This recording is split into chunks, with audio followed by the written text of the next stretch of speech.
Coming up on episode 98 of Creative Writing, I'm talking about why you should stop buying courses.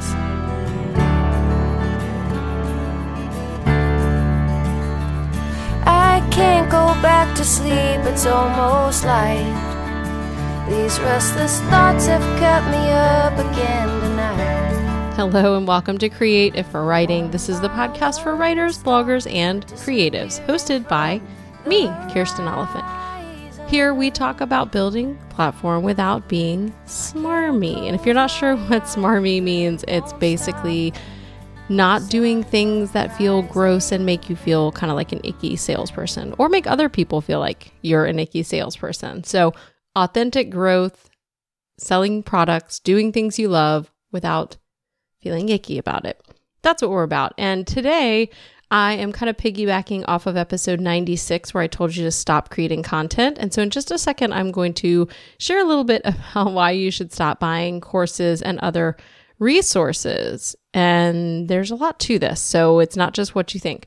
Before I tell you that, I've got a few quick announcements. The first is that I want to thank our sponsor for the month, which is Ambition Ally, the makers of Pop-Up Ally Pro. I love recommending this tool and I love partnering with Pop-Up Ally Pro because I actually use it. Now, if you are not someone who wants to use pop-ups, but you want better looking forms on your site, Pop-Up Ally Pro has you covered there. And if you've ever seen some of the forms that you can get like free from MailChimp or other places, they're not super attractive. They kind of stand out. They don't have the branding. They're not integrated well into the site. Pop-Up Ally Pro integrates into a number of different places, including the very top that'll kind of either follow or not follow as people scroll down, or the very bottom, same thing, it can follow or not follow. You can have what's often referred to as a feature box, which is basically like a sign-up box that can be large or small that goes the full width of the screen right below your header. I love that option. That's a really effective one. You can see something like that at Amy Porterfield's site, amyporterfield.com. She doesn't, as far as I know, use Pop-Up Ally Pro, but that's kind of what you're getting is that big sign up underneath your header. So there's a lot of different options, even for people who don't use pop-ups, and they integrate with your brand colors, your brand fonts, and everything. So you can actually make it very custom. It's not going to stand out in the bad way. It's going to actually increase your signups. And they have a lot of information about how their product does increase signups. So you can find out more by going to ambitionally.com/Kirsten to hear about this great tool that I actually use. Also, I would love to hear from you guys as I plan to kind of figure things out for the rest of the year. I've mentioned before I'm taking a break kind of at the end of May. I'm just going to keep mentioning this so it's not a big surprise to you guys, but I am going to take a break from the podcast at least. I'll still be in my groups and sending emails, but I want to do some bigger content creation. And this is part of, going along with the whole stop creating content. And also with today, where I'm going to talk about why you should stop buying courses. So I would love to hear from you what you guys actually want, what you enjoy from me. So I can kind of see where the things I'm interested in line up with what you're interested in to kind of see what my focus can be for the rest of the year. And you can go to creativewriting.com/2017 survey. And I'm going to pick one person who answers. If you do actually leave your email, you can be anonymous if you want, but anyone who leaves their email, I'm going to do a drawing to actually give a coaching call with me for free. So go ahead and take that survey. It would help me out and then help me help you. So creativewriting.com/2017 survey. And don't forget, this is episode 98. Episode 100, I'm going to announce the winner who's going to get entrance into my courses and get free books from me for just leaving a review. Now, we've got reviews on there, but if you don't actually send me a screenshot, which very few of you had, it's very low entry. Some more of you are leaving reviews because I'm saying this, but you're not all sending me screenshots. Send me screenshots or tag me on Twitter so that I can enter you to win that. I'll announce the winner on the 100th episode. So you've got just under 2 weeks to do that. You can go on iTunes to do that. It's a lot easier on your phone in the podcast app, I will say. All right, so let's talk about why you should stop buying courses. And it's kind of a trick. I'm not going to say it can't be clickbait because this is audio. Earbait? I don't know. It's not that, because I do want to make a strong statement about that, but I also don't fully mean that you should stop buying courses. So let me explain. In episode 96, just to give you some context for this, I talked about why you should stop creating content. And basically, my point was that sometimes we get in this kind of hamster wheel where we keep churning out content, but we're not actually being good stewards of the content we've already created. We're not promoting it. We're not updating old posts with better photos. We're not putting it out on Pinterest. And I actually was doing some site updates and realized how many posts I have that don't have like a Pinterest friendly image or don't have a Facebook friendly image. So when I share them on Facebook, they look really weird if you put the link in there.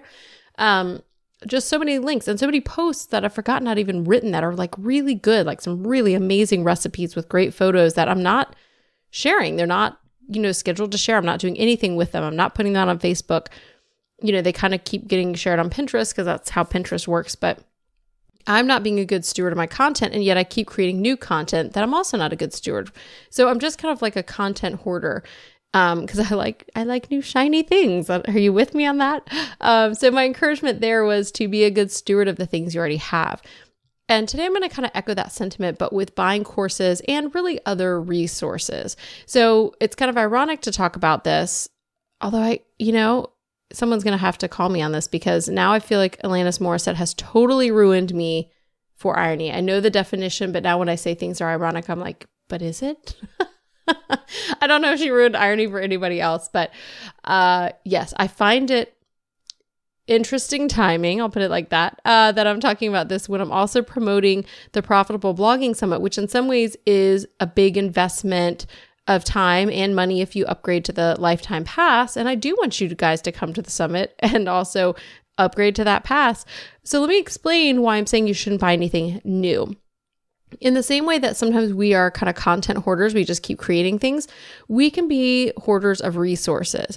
And I remember the first time I found myself making this mistake, I followed for a long time the site A Beautiful Mess, if you know those girls, I think it's Elsie and Emma. And I don't really anymore, but when I was kind of first starting to take my blog more seriously, I did. And they had a course, I think called like Blog Life or something.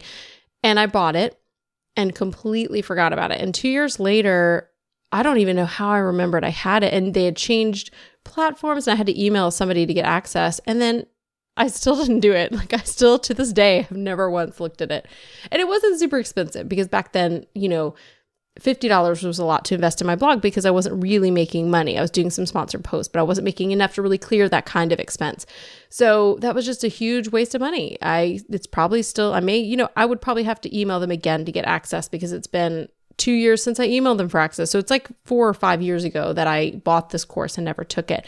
So I'm a bargain shopper, right? If I see a good deal, I want to buy it. And I love learning. I'm a nerd. And so I just want to learn. The two problems with that, well, actually there's more than two problems with that. The first is you can just drain your money. You can be spending all this money and not be making it back because you're just pouring into learning. The second is that you don't have time to actually do all those things. And if you do, then you don't have time to implement that. And the other kind of piggybacks off that, I'm saying piggyback a lot in this episode, apologies, but building from that, you, at some point, it's not just that you don't have the time to create the content, you need the mental space to push forward and apply the things that you have learned. And you really can't do that if you don't ever stop learning. Like at some point you have to kind of stop listening a little bit to the voices around you and to the courses and all these different things so that you can have the space to think for yourself and figure out how to apply these things. So in a lot of ways, you don't have the money, you don't have the time, and kind of the emotional energy to really deal with the content that you have. So I want to talk about how you can be a good steward with the things that you've already purchased, because I'll tell you, I am out of money for resources for the year. It is April. I almost said it was March. It's April, and I'm done. I'm done buying for the year. So I have done my fair share, and now it's time to implement. So these tips are ones that I have been actually laying out for myself so that I can actually take full advantage of the things that I have. Okay, so let's talk about how to be a good steward of the things that you have. The first is to make a list. Now, I hate spreadsheets. I really, really do. However, I'm finding more and more as I'm getting more serious about my business that I need to use them. And at some point, I may hire a VA or somebody to just be spreadsheet person, like on point spreadsheets. You're it. Okay. Because I don't want to do it. But do you have a list of all the things you've purchased? And I don't, and I'm going to be making one. Like that is my action item. If you're in the Facebook community, creativewriting.com/community, you can ask me about this later in the week. Be accountability for me and ask if I've done it. Because I need to see the things that I have on paper, because I don't want, like Blog Life, I don't want to invest in all these things and then forget about them. So make a list of the things that you have, because that's going to help you do number 2. So number 1, make a list of all the things you have. And number 2 is to make a plan. Once you see that big list, and I've got a whole bunch of things. One of the things that I bought into is really, really cool. So if you know Jason Zook, who was from buymyshirt.com, or no, not buymyshirt.com, iwearyourshirt.com, and also which I think is now defunct. He's done with that. But jasondoesstuff.com is his site now where he is. But he sold his last name. He wore t-shirts for, I think, a year or 2 years. He's done a lot of creative ideas. He's speaking. He's one of the keynotes for the Profitable Blogging Summit, and I really respect him a lot. He has something really cool called Buy My Future. And in fact, he actually just combined with his wife to buy our future. And basically, I bought in, and you buy in and you get all the books and courses they have created and everything they will create in the future. So it's kind of in a way a gamble, although really what you get for that money is already what they've already created is over the price that it cost. But in there, it's an overwhelming amount of stuff. And her courses, she's an artist. And I love art. This is something you may not know. I don't really have a lot of time to do it, but I used to paint all the time. And so she has some really neat painting courses for acrylics and some hand lettering on the iPad, which looks amazing. So that might be something fun in my free time. Without a list, I'm not going to be able to see all those things. And then I'm not going to be able to make a plan. And when you make the plan, here's what I want to encourage you to do. If you have only one thing, then obviously, this whole thing is not going to apply to you because you do not have a problem hoarding resources, but you might get there because again, I was you one day where not that long ago, I was not buying courses and all kinds of things and investing in myself the way that I am now. And my biggest expenditure by far is into resources because I like to learn, nerd alert. But when you have them all on paper and you're going to make a plan, you want to think about ROI. You want to think what is going to bring you the fastest return on that investment. So for example, if you have some of the things I've invested in this year include SEO and Facebook ads, because I want to get SEO working better on my site because I don't have a ton of referrals from Google the way I think I should for the kind of content that I have and am producing and have produced for a couple of years on creative writing. So I want to get that game up.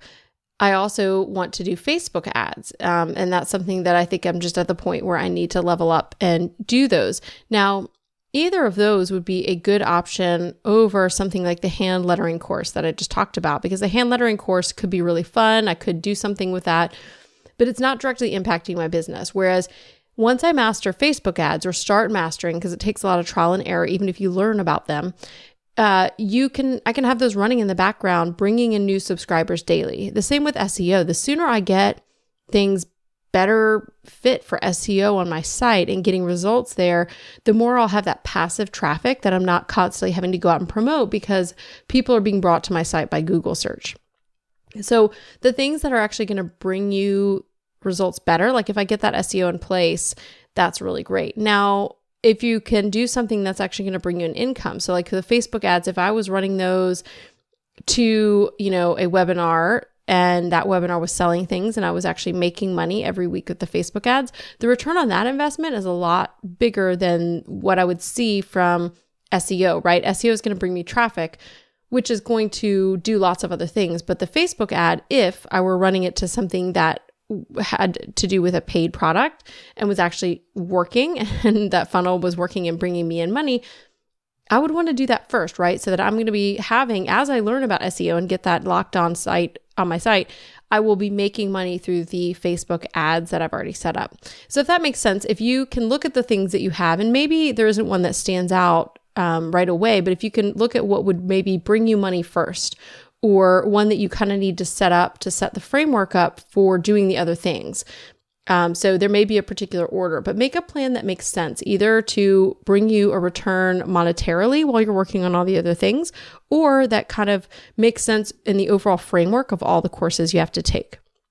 And The other part to that plan is not only which order, but you want to plan out on your calendar. So my plan when I'm taking this break, and actually I'm going to start in May once the summit is over. So the Profitable Blogging Summit is actually this week. It launches the 21st, kickoff party on the 20th.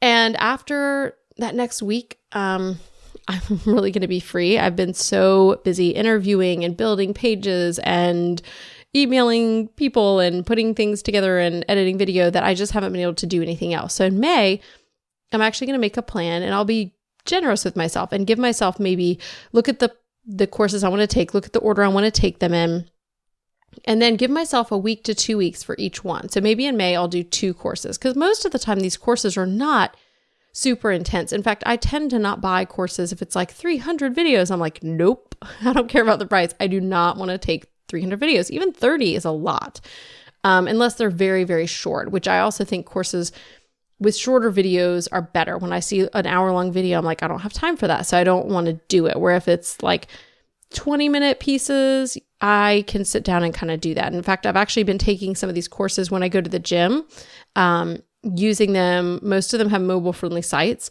so I've been actually learning while I'm on the elliptical machine, which is a fantastic, great use of my time. So I'm going to be doing that in May. I'm going to plan what I should take first for my ROI and kind of the overall framework. And then I'm going to plan out on the calendar when I'm going to do it. So that's what I want you to do. Make a list of all the things you've purchased and keep a running list. Keep a Google Doc or something with all of the things you're buying. Make a plan. Make it make sense, and then put it on the calendar. And then the third thing is that you may or may not, depending on if this is speaking to you, if you're buying a lot of resources and resource hoarding, is that you need to put a moratorium on spending. And I don't just mean money, I mean time. So if you're one of those people that every time you see a webinar, you sign up for it, or you see a summit like our summit this week, and you sign up for it, you may need to stop doing that. If you already have enough things where you just can't, you need to know that, and you need to tell yourself no. Until you have finished what you have, you cannot buy anymore. And some of you guys are super smart, because in the survey, when I took the Own Your List kind of post-launch survey, I got a lot of responses from you guys who said, I can't do anything else until I finish what I've already bought. And I totally appreciate and respect that. And that's kind of where I am. I cannot buy anything else this year. I don't care how good the price is, nothing else this year until I finish the things that I have. So you may need to put a moratorium on spending. The question is to ask yourself, what do you really need? Okay, what's really going to move the needle in your business or your blog or your book? What's really going to help you sell more copies of your book? What's going to help you get more traffic? What's going to help you up your income? You need to think about what you actually need. And then, do you have time for action? Do you have time to not only take the course, but put it into practice? You have to plan for this. So when you see a great deal, you need to plan for it. And now that I've said those things, I want to encourage you to think about whether you have the time right now to do the Profitable Blogging Summit. And I want to give you guys an argument for why you should, and how maybe to get the best use out of it, especially if you're someone who is kind of overwhelmed right now. So the Profitable Blogging Summit is coming up this week. This is the second year for us to do it. And this year we have over 30 sessions, and you guys are they're just really good. Okay. They are running, I'm going to pull that up so I can actually tell you. I'm going to list off some of the courses. There's over 30, or some of the sessions. So there's over 30 of them. So I don't want to just read them all off, but I want to tell you some of them so you can kind of see. And then I'm going to tell you why. I think hearing all of them is going to help you think about why, or if this is something you need to do, but then I'm going to kind of give you an argument for why. So here are some of the things that we have in there. We've got Jillian, who is the founder of Milo Tree, and she is also behind the site Catch My Party, which has over 700,000 Pinterest followers that she grew organically. She's going to talk about growth strategies and how to adapt when your audience is not who you thought they would be, which I totally relate to and appreciate. You're going to learn how to sell products, physical products, with Dana Abraham of Lemon Lime Adventures, if you've ever read her blog. I'm going to talk about creating true fans. There's authentic Instagram engagement with Ellie Brown from Uptown with Ellie Brown. Marketing and selling your books on Kindle. And this is a great one from Dave Chesson of Kindlepreneur. Then we've got going viral with your posts, harnessing the power of Twitter, killing it with YouTube, how to launch your products and courses, foundations to blogging success, optimizing your site for ads, predict and create popular blog posts using Google, Console, affiliate marketing, sponsored posts, boosting your page views with Pinterest, selling courses on autopilot using passive income tools, engaged and profitable Facebook groups, Facebook ads, scaling up and investing in your business, eye-catching images with Canva, launching a coaching business, being legal, writing sponsored posts your audience loves, pitching brands, setting up your site for success on WordPress, building a sales funnel, growing your email list, tracking your income, barriers to success and how to get past them, plus some keynote sessions that are kind of 3 people. We've got Jason Zook, who I mentioned, Laura Fuentes from momables.com, and Beth Ann Schwamberger from Brilliant Business Moms, all talking about kind of their trajectory in their business, how they grew and changed. So as you can see, it's a ton of information, a ton of really great information. So if you're feeling overwhelmed, looking at this list might make you feel more overwhelmed. So here's how I want to encourage you, because I really do want you guys to come. I did half the interviews and Paula Rollo did the other half. So I don't know how hers were, but every time she finished one and every time I finished one, actually, we were messaging each other like, oh my gosh, that was so much good stuff. Our focus was on making these really actionable. So not just a bunch of like, oh, cool, I should like start a Facebook group or I should do this or that. It's really step-by-step actionable details so that you're coming out. Like I was really fighting wanting to take notes when I was interviewing people. And that's not something I want to do because it was video interviews. And so I can't sit there taking notes, but I really wanted to. It was really hard not to do it because they're good. So here is how, for example, you can kind of apply the principles I just gave for being responsible steward of your courses when it comes to something like a summit. So clearly all of these things, maybe they do interest you. I'm kind of eclectic. They all interest me, but maybe they don't all interest you. So what you can do is you can go look at the schedule, which is up. And if you just go to profitableblogingsummit.com, you can find it. There's a schedule right up at the top. You can see which things are which days and then map it out. Plan out which days you want to watch which things. And they're only going to be up for 24 hours. So it's going to actually force you to take action. And that was one of the intentional things we did. Yes, it also helps sell the lifetime access because you can upgrade. The whole summit is free, but if you want to get lifetime access and have access to them at all times, plus some awesome bonuses, you can do that. But the other reason to make them 24 hours is because I know all too well as a summit goer, when they're 24 hours or 48 hours, I tend to say, oh, I'll just watch tomorrow. And then I literally forget because the next day, a whole new set of sessions comes into my inbox. I'm like, oh, I want to see these too. And then I get behind and then I don't go to any of them. So we're making it 24 hours. It's going to force you to attend when they are up and live or you're going to miss them.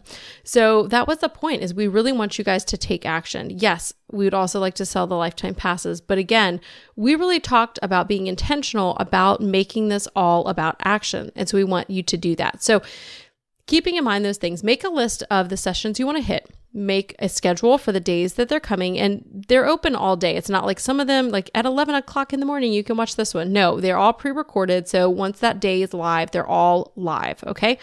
So do that and make that your goal for the next week. If you don't have any money to invest, this is going to be the greatest investment of your time. If you do have the money to invest, I would say that this is going to be a great investment of your money because you are going to be able to come back to these sessions. So maybe right now you're not into Instagram, but later in the year, you're like, man, I just need that. And I wish I had seen that session from Ellie Brown, who has over 50,000 Instagram followers, to see what she has to say about using bots for comments or getting an authentic engagement or actually growing on Instagram. And you will have access to that. So I really want to give you guys, as much as I am saying, don't invest in new things, be a good steward of what you have. I want to say that this is a really amazing event. And yes, I know I'm biased because I put it on, but really, like every session that I interviewed, I walked away with things I wanted to do and I couldn't because I had to go edit video. So I'm going to be rewatching some of the ones I did and also some of the ones that Paula did because I hadn't seen them, and I'm going to be taking action. Are you? So I want you guys to be good stewards. I really want to encourage you to come to the summit. If you want to just go to profitableblogingsummit.com, you can register there, or just go to creativewriting.com/PBS 2017, and you will get confirmation in your inbox to the summit and you can check out the schedule and make your plan. Do my 3 steps, make a list, make a plan, and then don't do anything else. So you can do that in a mini way with the summit this week. Block off that time, do the summit. And then I want you to do it in a bigger way. I want you to do this with all of the resources. I need you to think about what you already have, make a plan the things first that are going to have the most direct impact on your business or make more sense in terms of the order that you're taking things, and then don't do anything else until you've completed that. So if you want to think about content, you can go back to episode 96, createifwriting.com/096 to see why I said to stop creating content and how you can be a better steward with those resources. And I want you guys to be better stewards with the resources that you pay for, and even a better resource or a better steward of your time when you're using free resources. So I hope this is encouraging to you. I want you to free you up to do actions that make sense and move the needle in what you're trying to accomplish.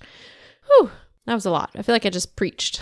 That was a lot of stuff. So let me know what you think about this. You can head over to the show notes and leave comments, createifwriting.com/098, or we will start a conversation about this in the Facebook community, which is createifwriting.com/community. Again, thanks to our sponsor, Ambition Ally, makers of Pop-Up Ally Pro, and you can find out more about their fantastic tool at ambitionally.com/Kirsten. Thank you guys so much for listening. Don't buy that next course, but do register for the summit. And I hope you have an inspired, full of action week.